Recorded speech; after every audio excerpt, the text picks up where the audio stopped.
Okay, guys, sorry about that. We had a slight issue with the connectivity, but we got it all taken care of. So let's go ahead and get started. I'm going to share my screen with you.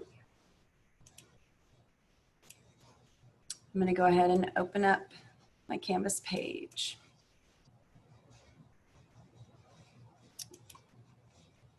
All right, again, if you have any issues with being able to log in, make sure you put that in the chat and Rusty will be able to help get you situated on that one. I think everybody had issues last time, we got them taken care of.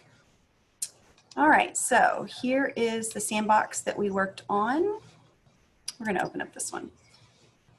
So Rusty went in and changed the settings. So now the only thing that we should be seeing in navigation are home, announcements, grades, syllabus, and Clever. And you can update that however you want to for your own page. And so when your students come in, I'm going to show you guys a really easy way to see what the students see. So on this screen, this is my version of the Canvas. So this is how I view it. If I want to see what it's going to look like for the students, I'm going to come over here and I'm going to click on the little eyeglasses that say Student View. Can everybody see that? If I click on Student View, that's going to take me to a screen and it shows me exactly what the students would be able to see. And you can see it's a little bit different. So they only have the 4 indexing marks over here on the right. They have home, grade, syllabus, and Clever. And they'll see the home page however you have that set up. And I'm going to show you tomorrow how to set up this table. All right, so let's leave Student View. All right, so that's the first thing to kind of simplify it.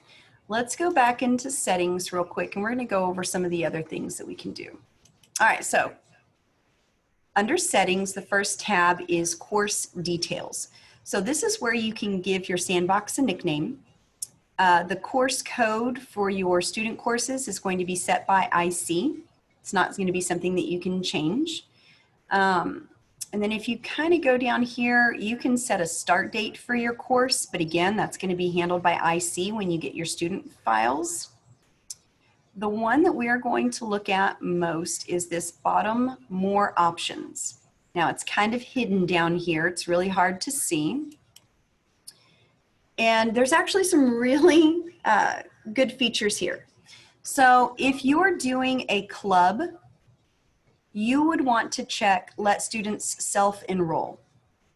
If it's an extracurricular activity or a club where it doesn't get set up through IC, then you can give students a link that will allow them to enroll it the same way that you guys enrolled in the MPS Canvas tutorial course.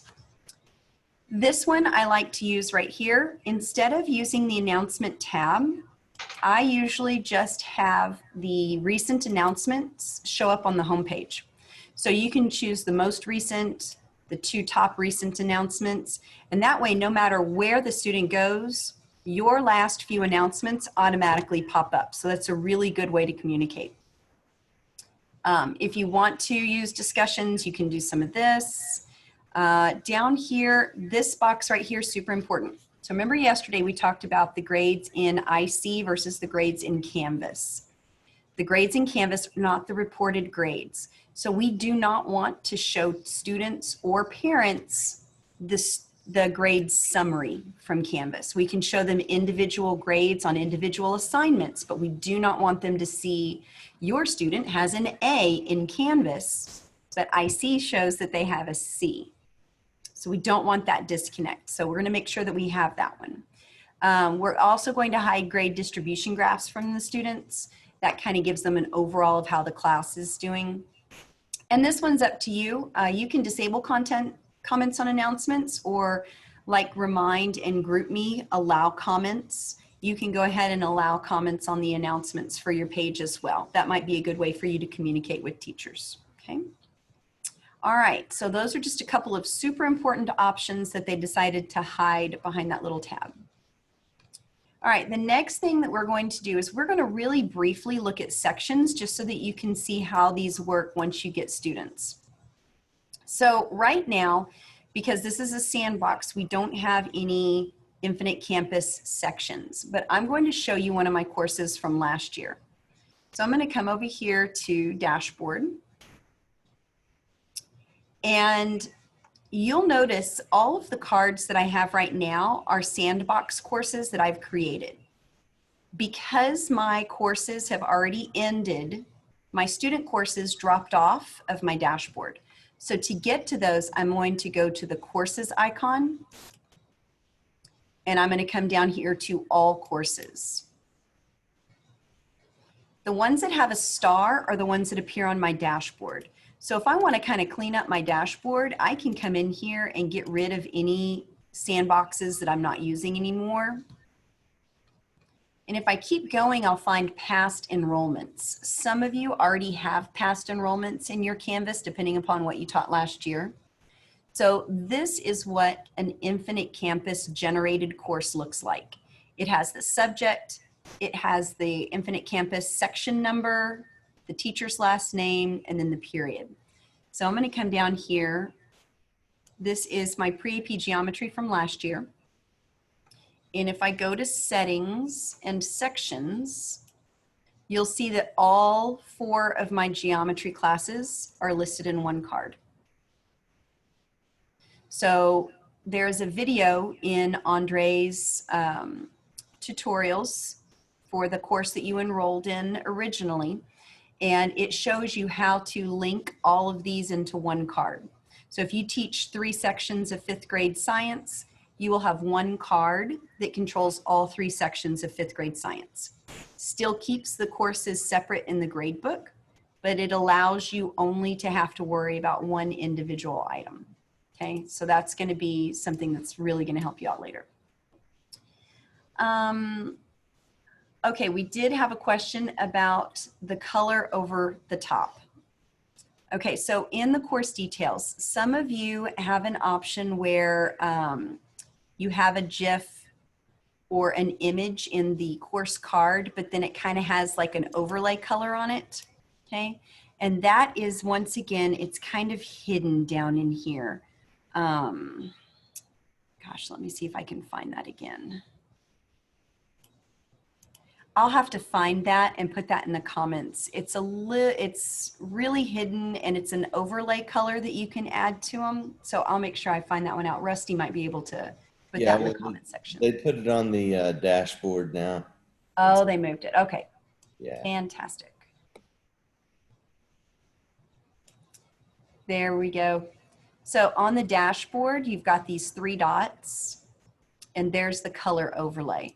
So if you click that, for some reason, it does a color overlay for all the cards. Most people don't like it and just turn that off. Okay, great question. All right, so let's go back into that pre-AP.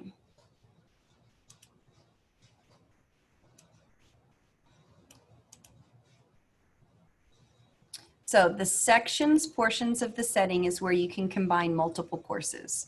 Now we are still looking for feedback on what to do for contained classes, pre-K through 3rd grade.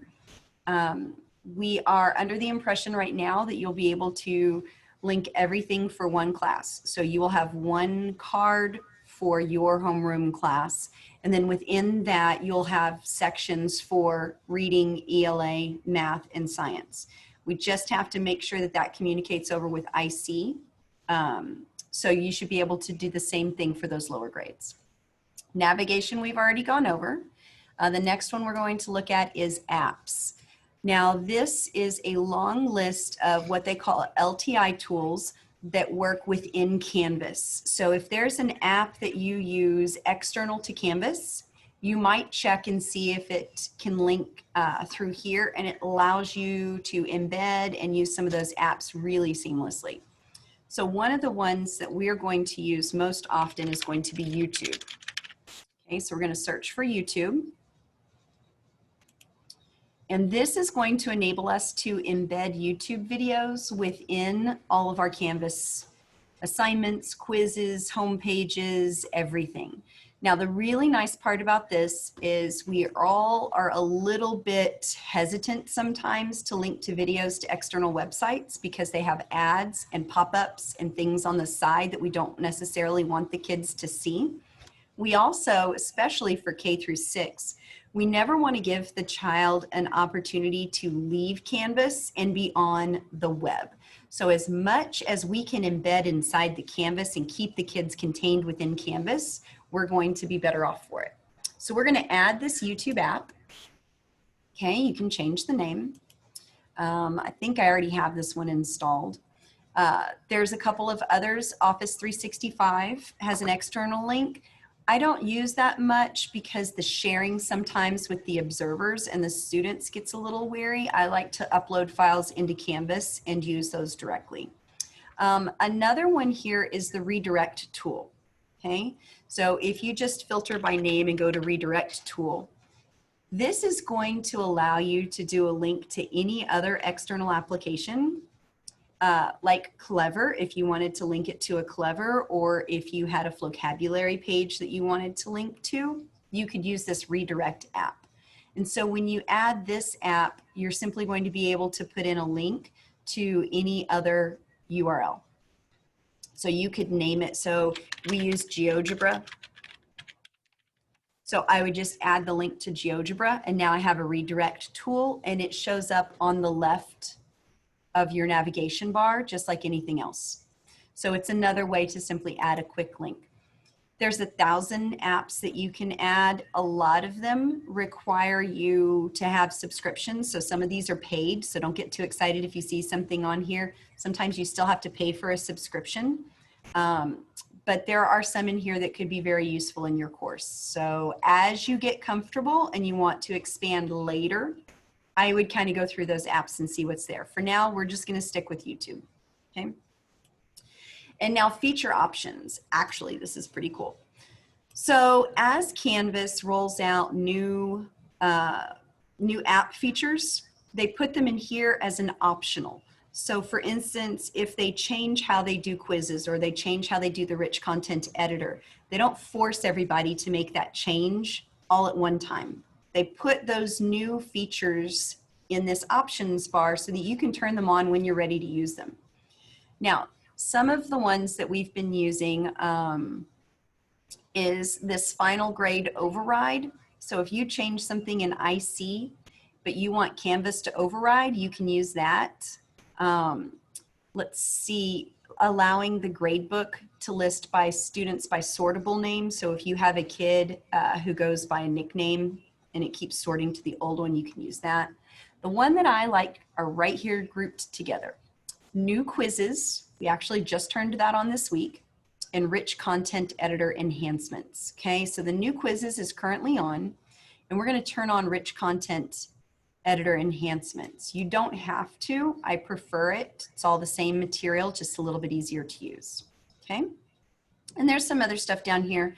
So anytime there's something, if you see a feature on one of the help pages, or if someone shows you their Canvas and they're using something and it looks a little bit different, come check out these feature options and see if they just have something toggled on that you don't.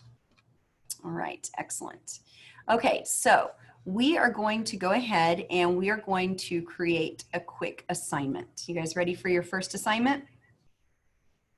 No? Yes? All right. Okay, so we're going to click over here. Now notice there's a little eyeball with a line through it, okay? And it says disabled, not visible to students. So you can still create an assignment, but this button is not going to be visible to students, okay? We have home, we have announcements. Now announcements we've turned on, it still has that little eyeball with the line through it. It's not visible to students, but only because we haven't added any announcements yet. So this is a real quick way for you to see what's available to the students and what's not. What are they going to see? So we're going to come down to assignments, and remember, anytime you see a plus, that's going to be your create option. So right here we have plus assignment. We're going to add an assignment. We're going to give it a name. So we might say Monday 8:15. Okay. This big white blank box that you see in front of you is called a rich content editor. So this is kind of a hybrid between a Word document and a website.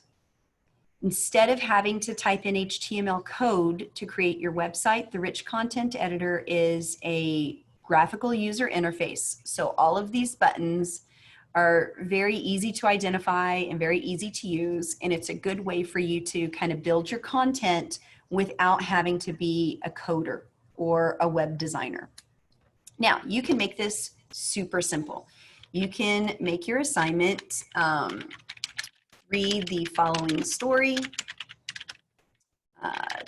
tell me the 3 main characters, okay? And you can add a PDF of the story.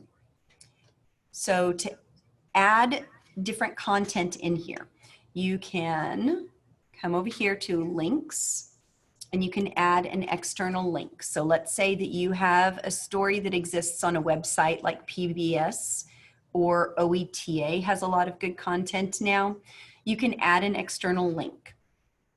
You can also add an image. So if you have a picture of a story or a picture of a worksheet, you can go ahead and insert that here. You can also embed media. So a lot of you use videos from Flocabulary, Khan's Academy, YouTube. You can either upload course media, so a video that you've already saved to your Canvas file.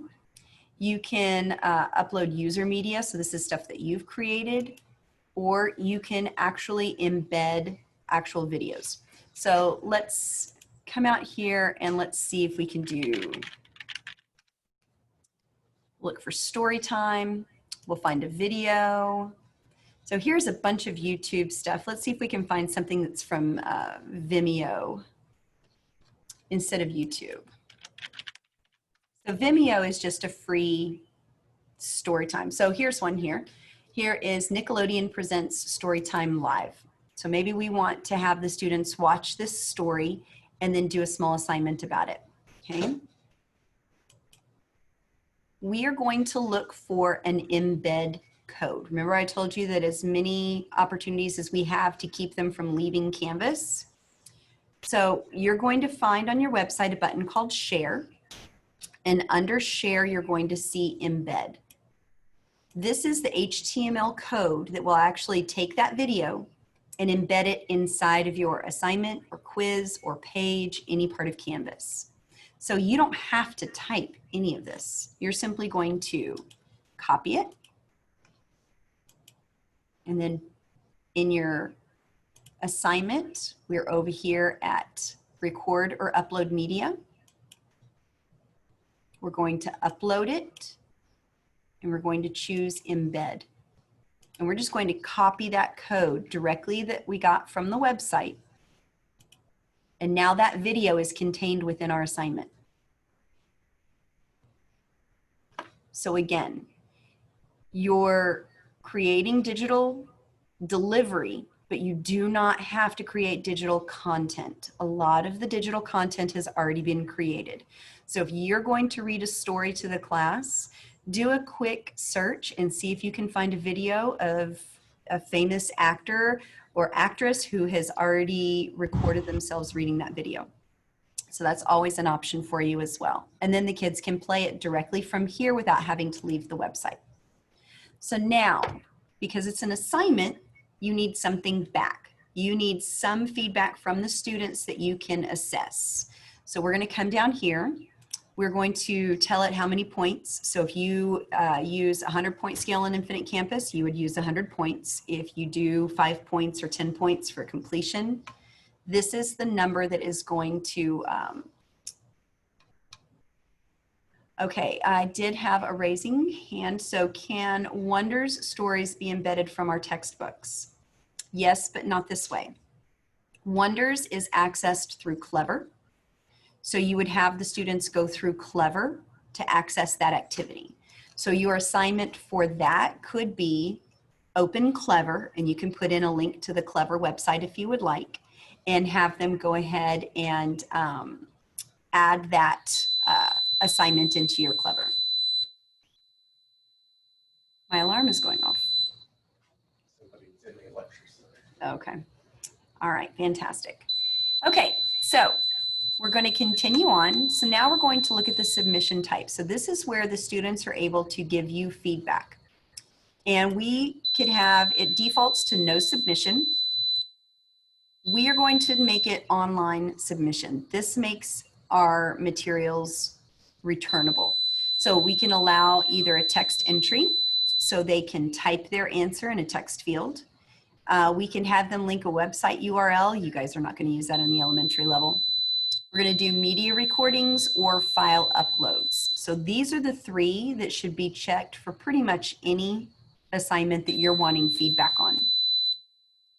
I always use unlimited or at least multiple attempts to turn in an assignment, especially at the beginning of any distance learning phase, because you are going to have students who, or parents who submit it incorrectly. So they submit it without having the file, or they didn't record the answer correctly. So you're going to have those opportunities.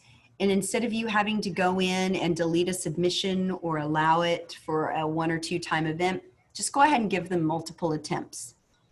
You're not going to have to worry about them overwriting a prior attempt, because it will contain all of these submissions, so you can see them and they're all time stamped, so you can know which submission came in at what time.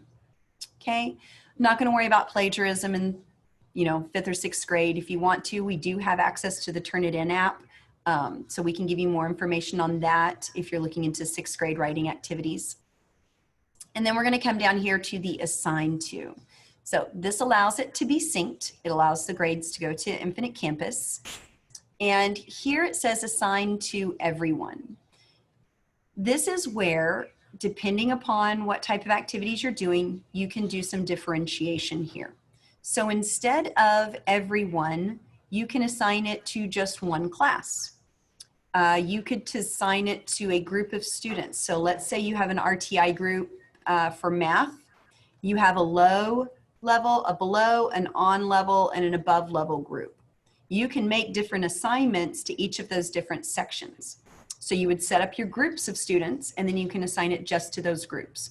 Or you can assign it just to a single student. So if all of your students are in class and you only have one student that's home on distance learning, you can simply type that student's name in here and it would only assign it to that one student. Okay, so this gives you a little bit of options. Course sections, those are going to be your first hour, second hour, third hour IC sections, or individual people. Now, the due date. It is important and not important all at the same time. So the due date is what allows the assignment to show up on the calendar, and it's also what allows the assignment to show up on the student's to-do list. So it's important to have a due date here, because that's what's going to alert the parent and the student that something needs to be finished.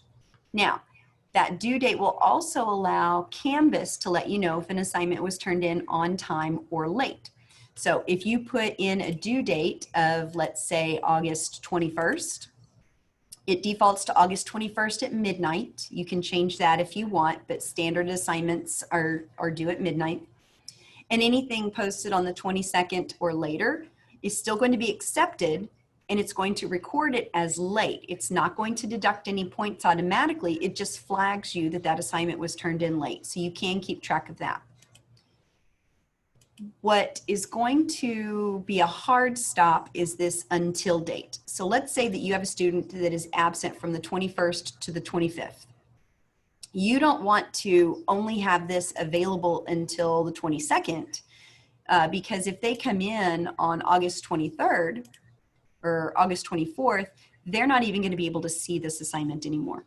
It's not even going to be available for them to look at. So if you use the until date, and you don't have to, you can leave this blank and all of the assignments will be available to the students for the entire semester, or you can make this until date the end of the unit or the end of the 9 weeks, grading period, or give them a couple of weeks just in case, because we have no idea what absences are going to look like next year. So be real careful. If someone says, oh, I can't find the assignment, it's either not published or you've put a hard until date. Now this available from is the same thing, but on the other side. So if you don't want students working ahead, then I would take this available from, and I would make sure that it is, you know, a couple of days or the day before. So if it's due on the 20th, you may not want the students to access it until the day before. Okay, so this is kind of an important portion for your assignment, because this is going to control who can see it, when, and for how long. All right, now, this last step is probably the most important step of any assignment, and that is the publish. So if I save, obviously everything I've done has been saved, but this assignment is still kind of kept in a back room. It's hidden from everybody. It's not until I click save and publish that the students are actually able to see it. Okay, so when I hit save and publish, now there's a green button up at the top with a green check mark that says this assignment is published. This means that your students can see it. Within your sandbox, I would publish everything. Remember, your students don't have access to this. You're going to import everything into your student course once you get your roster. But I would go ahead and make sure that everything is published so that you can check that student view and make sure that everything flows together. So let's take a look at what that looks like now within the assignments list. So here are some groups of assignments that we've done. Okay, so here's the one that we just created. It's not available until August 20th. It's due on the 21st. This little green mark here means that it's published, and the students are going to be able to see it once I put it into a home page. You can add groups here. So you can have assignment groups based on unit. So you can have unit 1 assignments, you can have science assignments, you can have math assignments. You can create a new group, and that will let you keep all of your science experiments together, all of your math assignments together. So you can use this as an organization. Remember, the students will not see this page. This is simply your organization, so set it up however makes sense for you. All right, let's see. Let me go ahead. Rusty, do we have any questions in the chat room that we can go over before we move on to the next part? Yeah, one I wasn't completely sure on. We can leave assignments as 0 points, right? Absolutely. Okay. If you do that, it will transfer over to Infinite Campus. I think it transfers over as an exempt. I don't think it transfers over. Actually, it does it like extra credit. So you know when you create an assignment in Infinite Campus and you can say it's worth, it's 5 out of 0 points, and those 5 points count as extra credit, it will assign it the same way. So if you do 0 out of 0, it's not a negative or positive grade. It's just a neutral grade. So you can do that. Or you can just turn off syncing for that assignment and not worry about it at all. And then it won't switch over. That's a good one. And a lot of this stuff we kind of learned by trial by error. You're going to create something and it may work the first time and it may not, and you're going to have to just kind of play with it. Like I said yesterday, the teachers and the students are super understanding about all of this. And so if you send out an announcement, hey, ignore the grade for that last assignment, we had it listed in there wrong, I'll get it updated just as soon as I can. They're usually pretty good about that. Okay, so we have gone over assignments. Let's take a look at modules. So we kind of briefly went over those yesterday. I want to show you what they look like and how we can use them. So again, I'm going to go back to my dashboard and show you one of my courses from last year.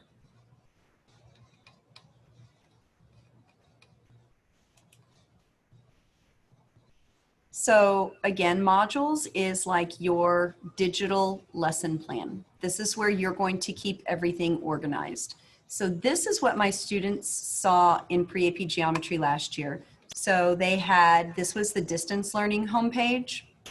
This is what my students saw. So each week they had a clickable link that would take them to that particular week. Normally in high school, I wouldn't have 5 weeks worth up at the same time, but because of the way that we were working this, I had some students who didn't even start this until week 4, and their parents realized that if they got this finished, they could pass the course. And so they went through all 5 weeks in 1 week. So this is kind of what your students are going to see. It's going to look like a website. It's going to have clickable links. It's going to tell them where to go. Now, my portion of it was the modules. So this is where I built it up. So there's a lot of questions on how to set up modules. Do you set up modules by week? So here during the distance learning, we set them up by week. Week 2 is similarity. These were all the assignments and the notes and the extra credit activities and the Google form check-ins. Everything we did week 2, I put in this module. However, when we were doing the actual units, we did each module by unit. So there's all of the unit 6 module. There's unit 7 and then unit 8. And so each chapter for the high school, we would create a module. I want you and your team to do what you currently do in your lesson planner. So if you lesson plan by the day, you might want to have a module for each day. If you lesson plan by the week, then you should probably set up your modules the same way by the week. If you lesson plan by the chapter, then go ahead and do that. But work with your team so that you're all doing the same thing, and that makes it super easy to transfer information back and forth from one team member to another. So don't change what you're doing. Don't think that you have to do it differently because it works better in Canvas one way than another. It really doesn't. It's completely up to you how you get this set up. Just make sure that you and your teammates are on the same page. It'll make it easier for transferring information and also for the students to kind of keep track of what's going on. Okay, so then let me go back over these real quick. So for a module, just like anything else, we're going to create a new module. So we're going to add, so let's do week 1 kindergarten.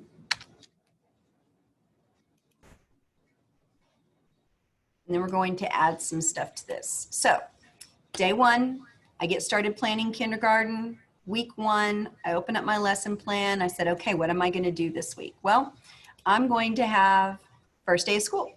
So everything that I would normally do for the first day of school, I'm going to do here.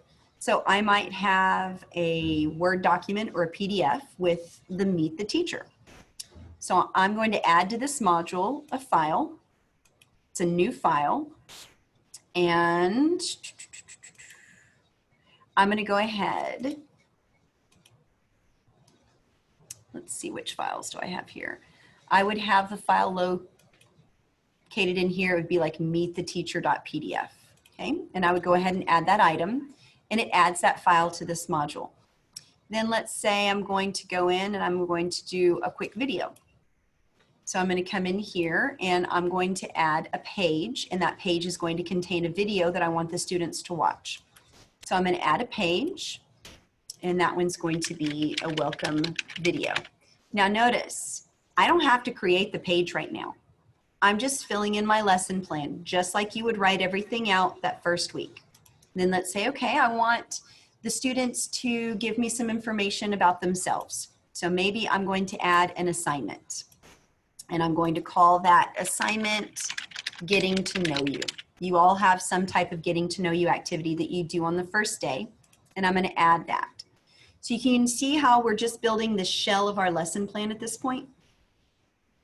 This is going to be your first step. You can get this entire module created without actually building any content. Just get your organization just like your lesson plan.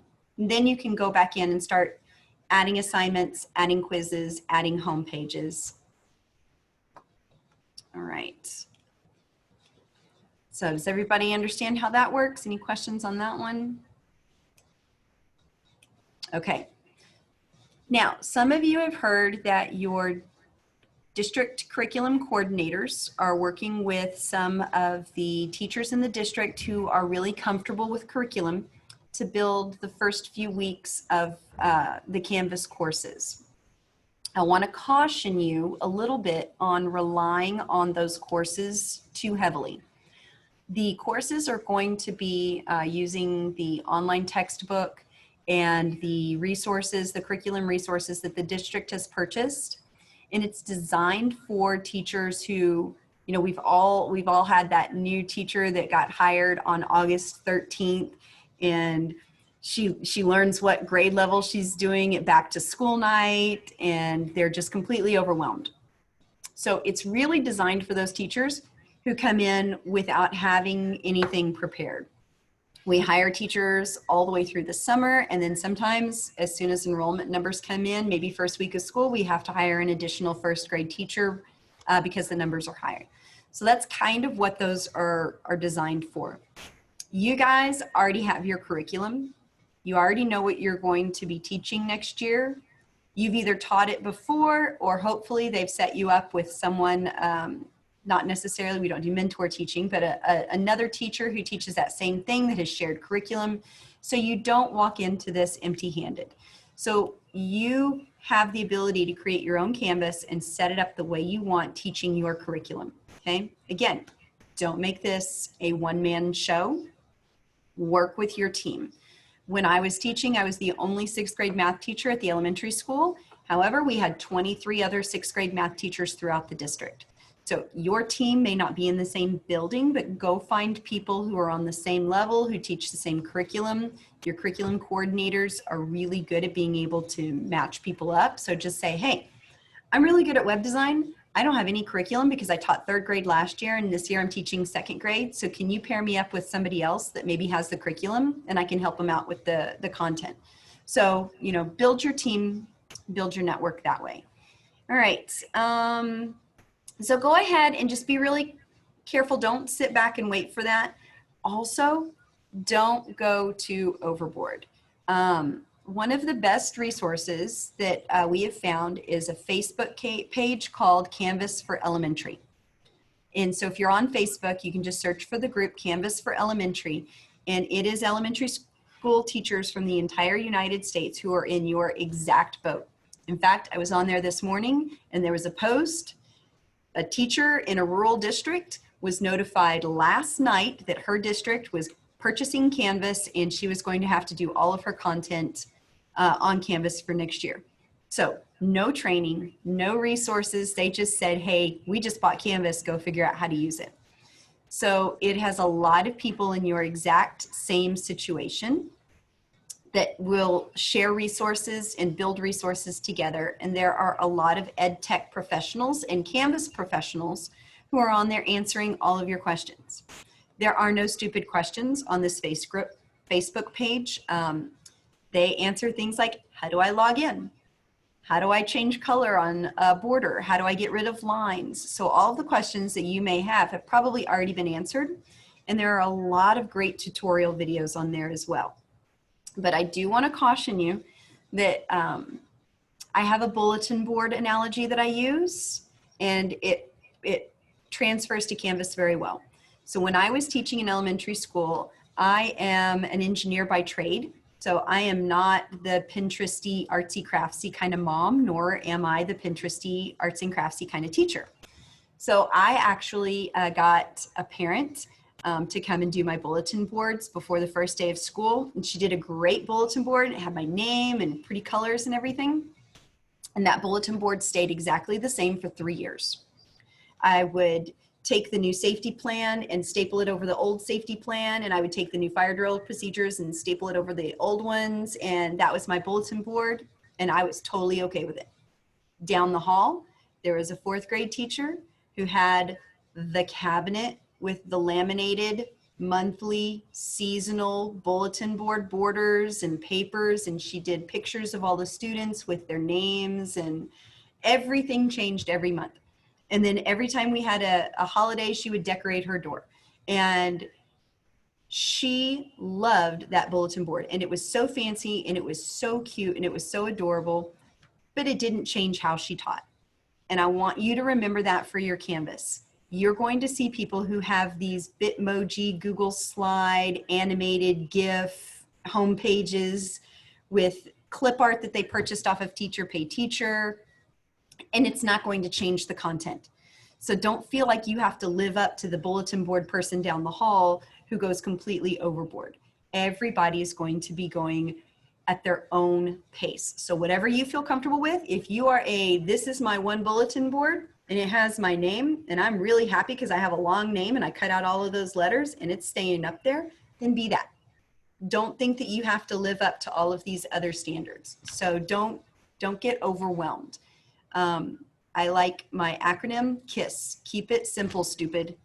Don't go too crazy. Just make sure that you do what you're comfortable with. And as long as the kids get the material, they're going to learn. Okay. So just put that back there.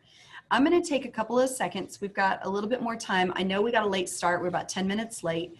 So I am going to go to 3:10 just to make sure that you get the full time. But if you need to drop off at 3 o'clock, don't worry. I'm still recording this and we will make sure that we get this out to you tomorrow when we come back in. Okay. So I'm going to show you a couple of places where you can go to kind of find some ideas. So the first one over here is the Canvas Commons. It's got a little C and an arrow here. Now there are two levels of Commons. We have the More Public School Commons, which is just more public school teachers. So any content that can be shared with more public school teachers can be shared here. And then you have the general Canvas Commons. So this is the general Canvas Commons. There's over 100,000 links to content that other teachers have created and are willing to share with you. Now, you are going to definitely want to filter this down. So over here in the filter section, if you are just getting started and you are looking for ideas, I would just look at courses. So I would filter to entire courses instead of individual items. And it's kind of going to show you how teachers set up their courses, how they set up their modules and their homepage and kind of their flow. And then you can come in here and you can choose your grade level. So here's some second grade courses. So here's an elementary Canvas course workshop for K through 5. Okay, it only has one download. It's brand new, but it might be something that really helps you out. Let's see. Oh, be careful, be very weary. Some teachers don't put the grade, and so it says all grades. So I usually just skip over those, okay? You will notice as this goes along that every single content area is going to have more and more course content in the Commons area. So as people create more stuff, they're going to add more. So here's a sample speech course. You would come over here to import download and you would choose your sandbox. So let's choose Wendy's Sandbox. And everything that's in this sample course is now going to be in your sandbox. So you can come back to your dashboard, open up your sandbox, and let's see, it's going to be put in, let's see where the modules are.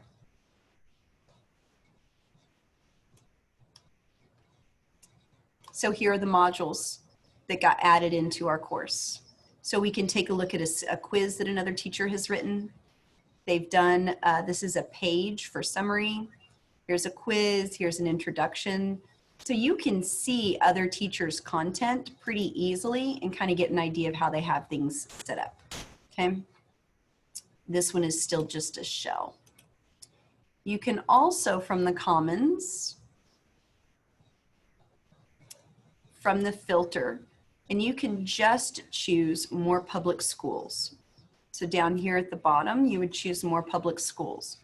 So this is a place where you can share content with your team. And this is a place where you can share content from your curriculum coordinator. So let's take a look. This is where we shared ours from the high school. So here's the intermediate algebra distance learning that I created that I shared with the other teachers. So I would create this course, I put it on the Commons, and then other teachers that taught intermediate algebra could download that and add it to theirs. So this is a really good way for you to go in and find other content that teachers have been creating. You can search by the teacher name.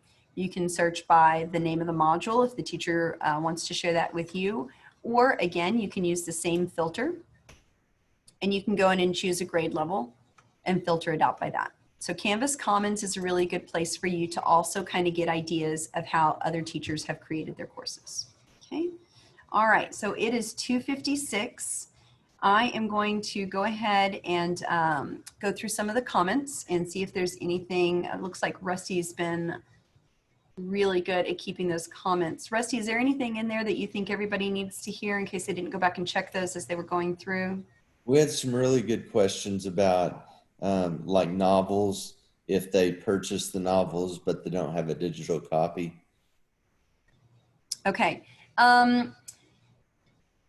Check with your media specialist because there are some free online resources, especially now where there are national libraries that offer free digital content, and we might be able to get a subscription to that. So your media specialists would be a really good source for that. You can also contact the source where you purchase the textbooks and see if you can get a limited use PDF available for that particular book. Sometimes they just exist online. So especially for a lot of the classic novels, some of those PDF copies actually already exist online. And since they're being used for education, as long as they don't have an explicit copyright, you can use those for fair use for education. So talk with your media specialist about that one. That's a good one. Anything else? Okay, there was a question about, I've embedded videos before, but the students had to log into Google to view some of them. And that's probably because they're YouTube videos. I believe if they're embedded from a URL website, as long as you have access, they should have access. If you're embedding videos that you're keeping in your Google Classroom account, so your Google Files or your Google Drive, sometimes that has, you have to have them sign in with the school account just because of sharing.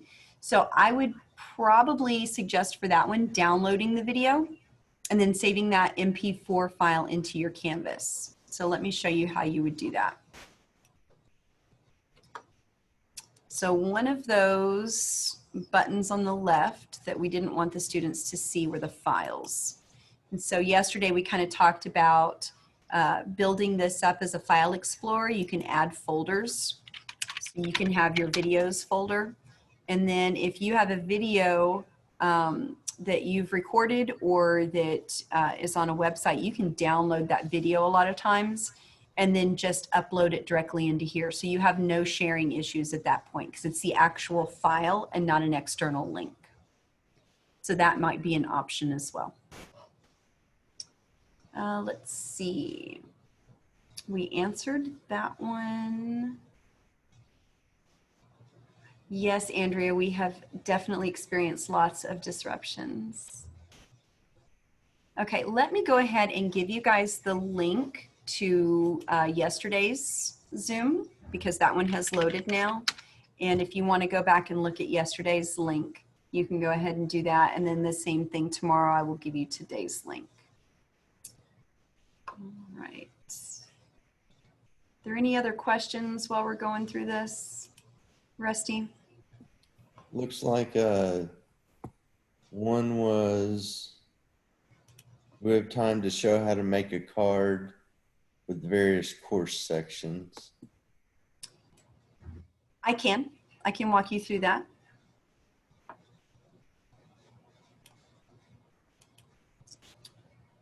Okay, let's see. I'm going to change this. No expiration, no password, copy. Okay, so here is a link in the chat room to the Zoom recordings from yesterday. So you should be able to access those. Okay, so let me show you how to link a couple of courses together. So you're going to go to your dashboard, and it does not matter what order you do this in. So I have 1, 2, 3, I have 4 sandboxes. So let's say that each of those represents one section of my Infinite campus, my IC student roster. So I'm just going to pick one. And when I open that up at the top here, you'll see the URL address.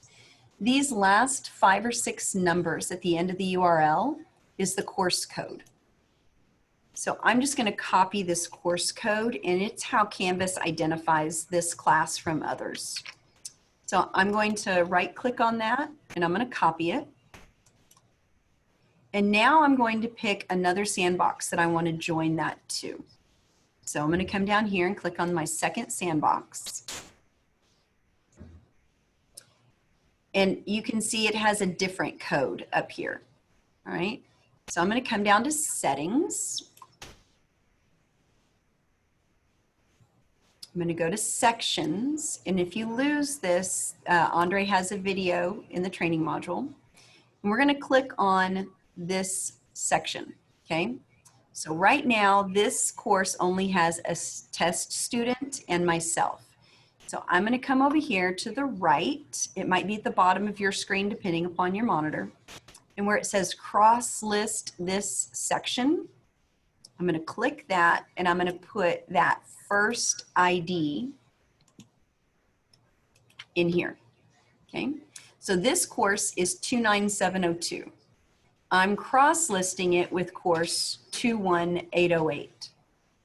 So now both of those are going to be combined into a single sandbox course. Okay, so section successfully cross-listed. So now if I go to settings and go to sections, I have both of my sandboxes in one card.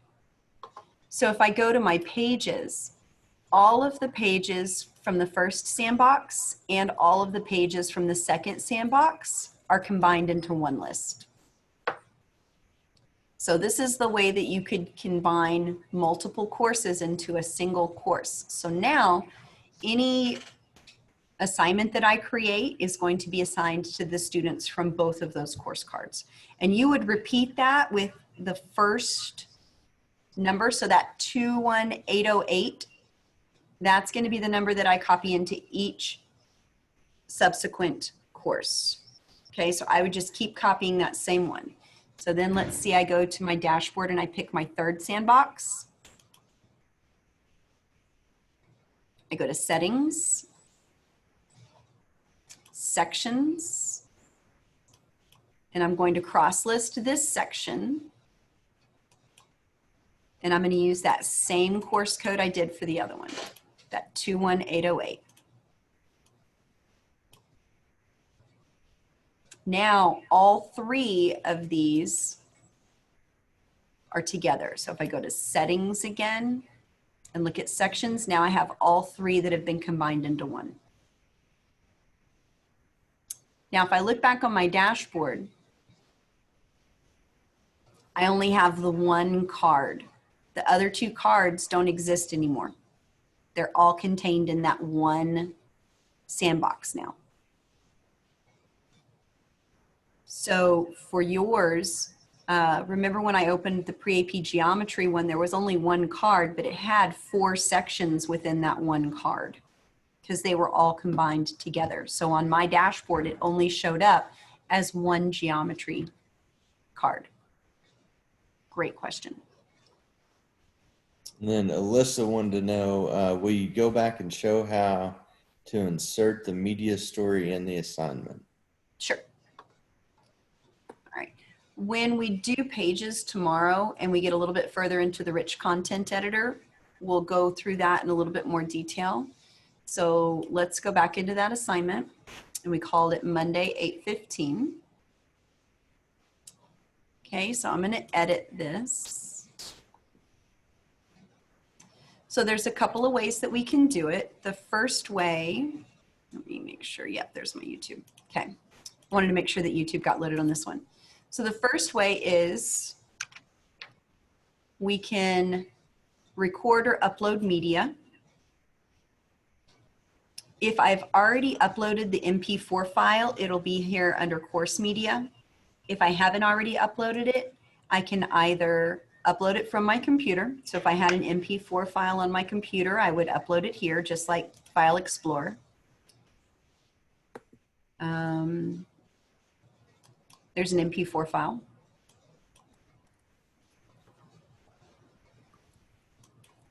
So I can add it that way. So this is a Loom video that I recorded in my classroom.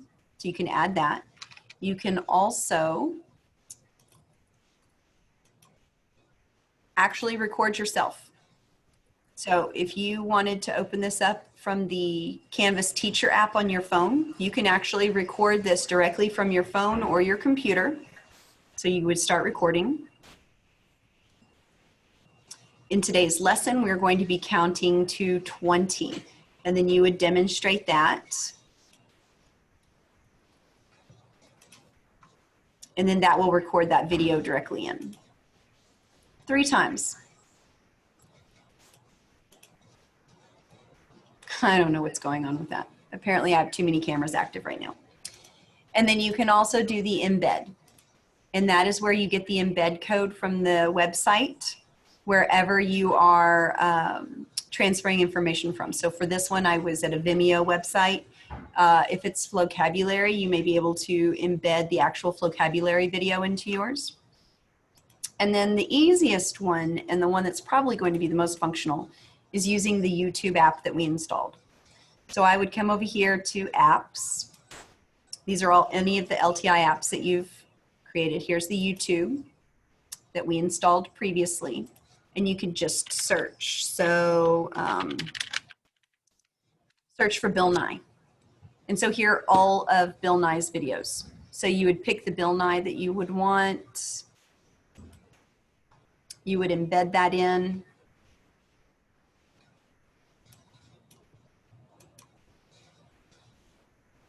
And now you have that video from YouTube, no ads, no next video, no, suggested videos to watch over on the right-hand side of the screen. It's just the video within the app.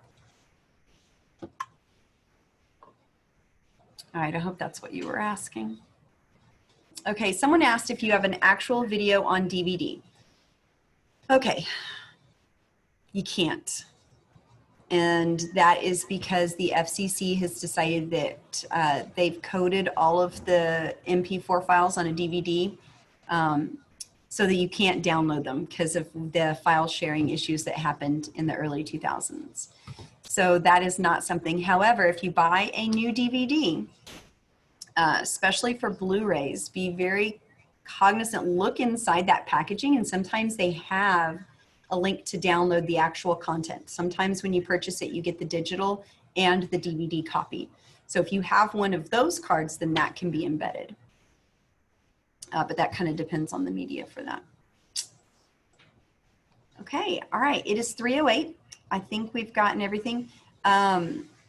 There is a link for PD credit that we will do after the 4th course, so we'll put a survey up. I am also keeping track of everybody who put their name in the chat group. So if you didn't do that today, go ahead and put your name in the chat group, and we'll get your PD points from that. If someone has already logged off today and they forgot to put their name, it's not a big deal. I've already got yesterday's list. I'm going to go off of that and then just kind of add if we get people who come in midstream. So I'm going to go ahead and stop the recording. And if anybody else has any questions, they can go ahead and ask those. Okay, Kelly, I'll go ahead and put your name in the chat from yesterday.